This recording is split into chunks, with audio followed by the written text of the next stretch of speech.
Mina didn't know ukuthi JC nalo mjida lo abayethembisene naye engagement wara indaba zemshado ukuthi sebephinde bahlukana futhi. Yo guys, there's a lot happening out there bafowethu.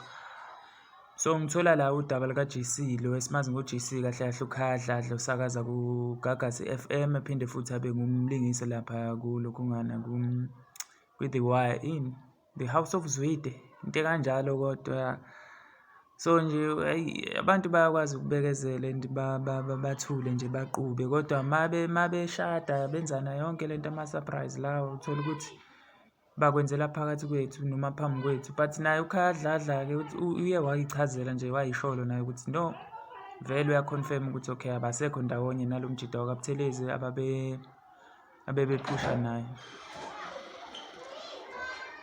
So guys, angazi-ke bafowethu, you tell me kwi-comment section ukuthi ngicabanga kanjani mayelana nale issue kaKhaya Dladla at the same time ney'nkinga nje lezi athi yena-ke wayenazo-ke kwi-relationship yakhe cause uthi-ke kuningi okwakungavelile by the time kodwa-ke kwaba kuningi futhi okuvelayo after sebendawonye nalo mlisa lo wakaButhelezi guys. Kusho ukuthi-ke hayi relationship issues ngani zakwethu-ke ngokuchaza kwakhe kodwa-ke ngoba akukho athi-ke wakufihla futhi doesn't owe anyone any explanation. Asazi-ke noma khona izinto ey'ngale kwalokho noma uyena owaba sephutheni, we don't know but you tell us in the section down below.